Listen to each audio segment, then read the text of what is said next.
Hey guys, welcome back to my channel. आप सुन रहे थे मेरे साथ ए ब्रोकन हार्ट भाग 45। जिया का दिल दुखाकर ईशान को अच्छा नहीं लग रहा था। वह वापस आया और खिड़की के नीचे आकर जोर जोर से गाने लगा। वो देखने में सीधी सादी कैसी लगती है, बोलती कि वो तो कुछ नहीं समझती, अंदर से कितनी तेज है। ये क्या कर रहे हो तुम? सब जाग जाएंगे। जिया ने खिड़की पर आकर ईशान को चुप करवाते हुए कहा, अगर तुम 2 मिनट के अंदर नीचे नहीं आई तो मैं फिर से गाना शुरू कर दूंगा। उसके बाद पड़ोसी जगह या पूरा मोहल्ला, आई डोंट केयर। तो तुम आ रही हो ना? ईशान ने बच्चों की तरह जिद करते हुए कहा। तुम क्या पागल हो गए हो? जिया ने चिढ़ते हुए कहा। ठीक है फिर, वो देखने में सीधी सा।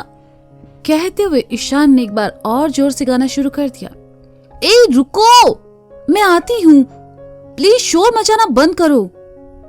जिया ने ईशान को रोकते हुए कहा और खिड़की से चली गई। जिया को परेशान करके ईशान को बहुत अच्छा लग रहा था।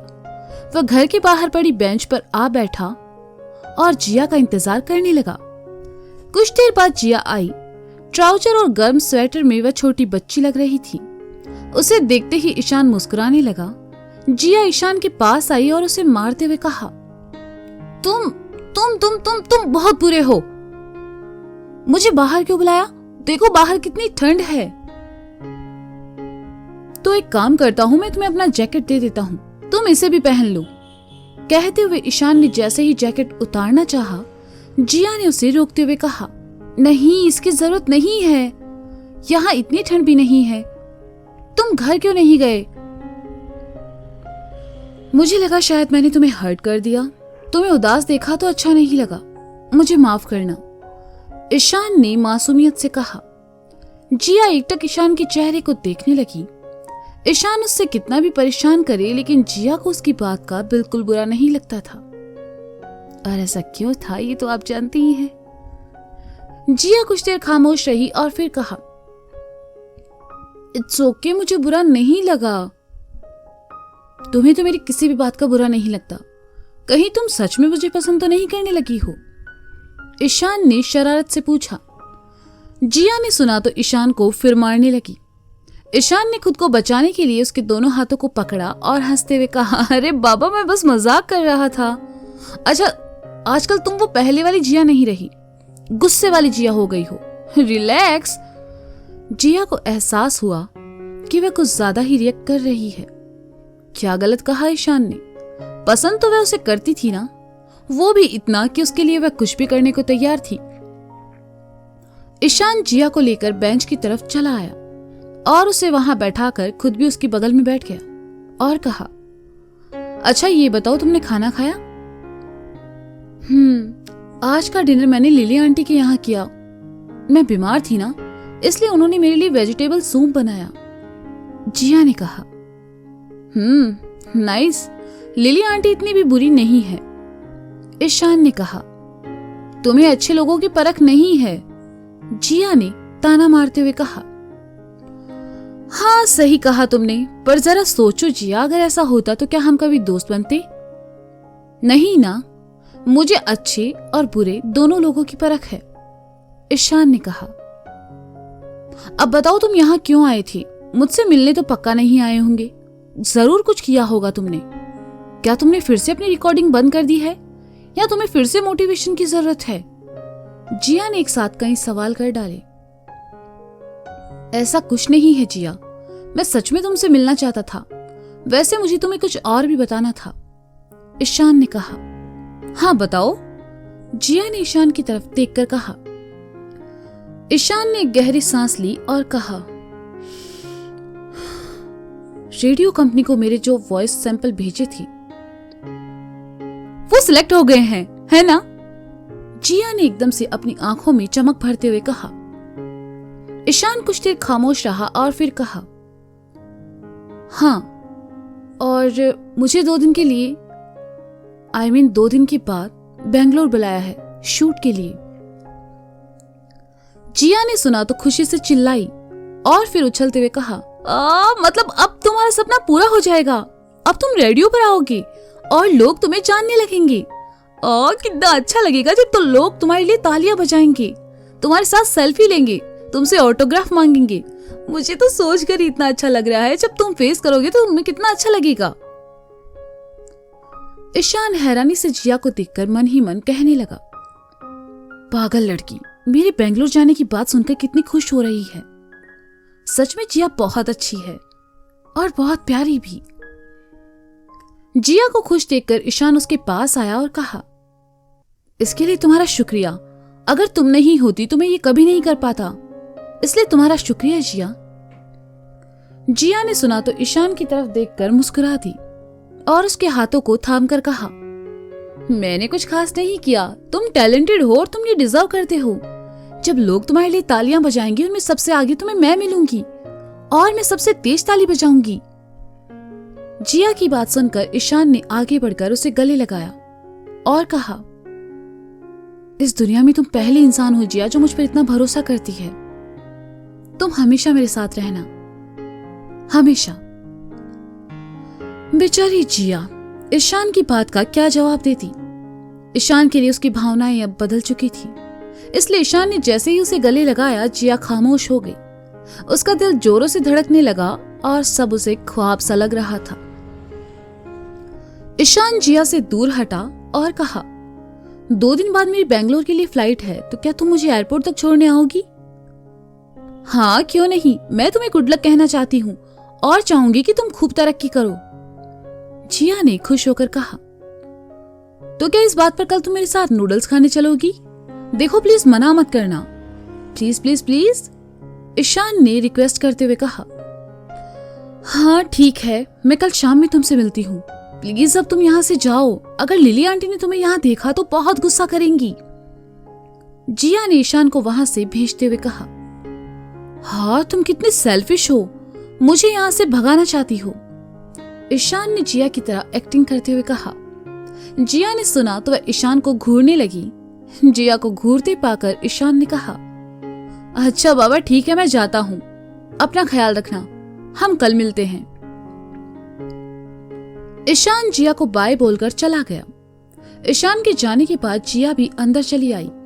उसने दरवाजा बंद किया और जाने के लिए जैसे ही पलटी, अपने पीछे खड़ी लिली आंटी को देखकर डर गई और अपने सीने पर हाथ रखते हुए कहा, ओ लिली आंटी, आपने तो मुझे डरा ही दिया। आप इतनी रात में यहाँ क्या कर रही हैं? ये मेरा घर है जिया, मैं जब चाहे तब अपने घर में घूम सकती हूँ। तुम बताओ तुम इतनी रात में कहाँ से आ रही हो? लिली आंटी ने शक भरे स्वर में पूछा। वो मैं बाहर गई थी, वो रूम में घुटन हो रही थी तो सोचा थोड़ी बाहर की हवा खा लूं। जिया सफेद झूठ बोल गई। तो क्या वो लड़का हवा लेकर आया था? लिली आंटी ने सहजता से कहा। कौन लड़का आंटी? जिया ने अटकते हुए कहा। वही लड़का जिसे कुछ देर पहले तुम बाय बोलकर आई हो, और वही लड़का जो कुछ देर पहले तुम्हारे बारे में पूछने आया था। सच सच बताओ जिया, ये सब क्या चल रहा है? लिली आंटी ने सख्ती से कहा तो जिया घबरा गई और अपना सर झुकाकर कहा, मुझे माफ कर दीजिए लिली आंटी, मैंने आपसे झूठ बोला। उसका नाम ईशान है और वो मिस्टर दयाल के बार में काम करता है। वो अच्छा लड़का है और मेरा अच्छा दोस्त भी है। मैं बीमार थी इसलिए वो बस मुझसे मिलने आया था। एक लड़का और लड़की कभी दोस्त नहीं हो सकते जिया। तुम्हें इतनी रात में ऐसे किसी अजनबी लड़के से नहीं मिलना चाहिए। लिली आंटी ने कहा। पर वो मेरा दोस्त है लिली आंटी, और वो भी अच्छा लड़का है, जिया ने धीमे स्वर में कहा। अभी ऊपर जाओ और सो जाओ, हम कल बात करते हैं, लिली आंटी ने कहा और अपने कमरे की तरफ चली गई। जिया अपना नाखून चबाने लगी और बड़बड़ाई। पता नहीं लिली आंटी मेरे बारे में क्या सोच रही होंगी। उनकी शक्ल देखकर तो लग रहा था जैसे वो मुझसे बहुत नाराज हैं। और नहीं, अगर वो मुझसे नाराज हुई तो उन्होंने मुझे इस घर से निकाल देना है, तो फिर मेरा क्या होगा? कुछ गड़बड़ हो इससे पहले ही मुझे लिली आंटी को मनाना होगा। जिया ऊपर अपने कमरे में चली आई और बिस्तर पर आकर लेट गई। लेकिन नींद उसकी आंखों से कोसों दूर थी। अगली शाम जिया ईशान से मिलने पहुंची, लेकिन ईशान तो घर पर था ही नहीं। जिया रेस्टोरेंट में आई, लेकिन ईशान वहां भी नहीं था। जिया को हैरानी हुई कि आखिर उसे साथ में नूडल्स खाने का बोलकर ईशान कहाँ गायब था। जिया ना चाहते हुए भी मिस्टर दयाल के बार में चली आई। उसने ईशान के बारे में पूछा, लेकिन वहां के स्टाफ ने बताया कि ईशान कुछ देर पहले ही यहां से चला गया है। जिया को और ज्यादा हैरानी होने लगी। वह बार से बाहर चली आई और फुटपाथ पर चलते हुए खुद में बड़बड़ाने लगी, आखिर ये लड़का गया कहाँ? मुझसे नूडल्स खाने का कहकर खुद गायब है। और तो और मैं कितनी बड़ी ढक्कन हूँ, मैंने अभी तक उसका नंबर नहीं लिया। ओ भगवान, अब मैं उसे कहाँ ढूंढने जाऊं? क्या मुझे घर जाना चाहिए? हो सकता है कल की तरह मुझे ढूंढते हुए वो घर जा जाए। हाँ, ये ठीक रहेगा, मुझे घर ही जाना चाहिए। लेकिन रेस्टोरेंट के ऑर्डर्स, उन्हें कौन कंप्लीट करेगा? अगर मिस्टर दयाल को पता चला तो वो मेरी सैलरी काट लेंगे। हो सकता है वो इस बार मुझे सैलरी ही ना दे। मैं बहुत कंफ्यूज हूँ, मुझे घर जाना चाहिए या फिर रेस्टोरेंट? मुझे रेस्टोरेंट ही जाना चाहिए ताकि मैं वक्त पर सभी कर्जदारों के पैसे चुका सकूं। ईशान को अगर मैं घर पर ना मिलूं तो शायद वह वहां आ जाए। जिया ने अपनी साइकिल उठाई और रेस्टोरेंट चली गई। रेस्टोरेंट में आज काफी भीड़ थी। जिया ने देखा कि सोफी काम में लगी है। जिया उसके पास चली आई तो सोफी ने कहा, अच्छा हुआ तुम आ गई, आज के तुम्हारे सारे ऑर्डर्स मैंने दूसरे लड़कों को दे दिए हैं। प्लीज तुम मेरे साथ मिलकर ये ऑर्डर्स कंप्लीट करवाने में मेरी मदद करो। हाँ ठीक है, मैं चेंज करके आती हूँ, जिया ने कहा और वहां से चली गई। देर रात सोफी और जिया अपना काम खत्म कर घर जाने लगी। जिया का उतरा चेहरा देखकर सोफी ने पूछा, क्या हुआ जिया, तुम परेशान लग रही हो, सब ठीक है ना? हाँ मैं ठीक हूँ, मैं बस थोड़ा सा थक गई हूँ, जिया ने अपनी नजरें घुमाते हुए कहा। क्या तुम ईशान को मिस कर रही हो? सोफी ने एकदम से कहा।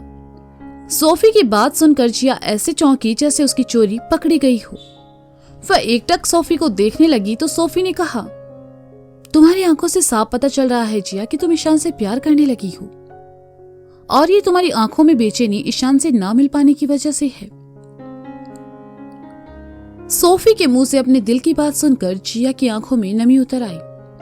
उसने कभी सोचा नहीं था उसे ईशान से यूं ही प्यार हो जाएगा।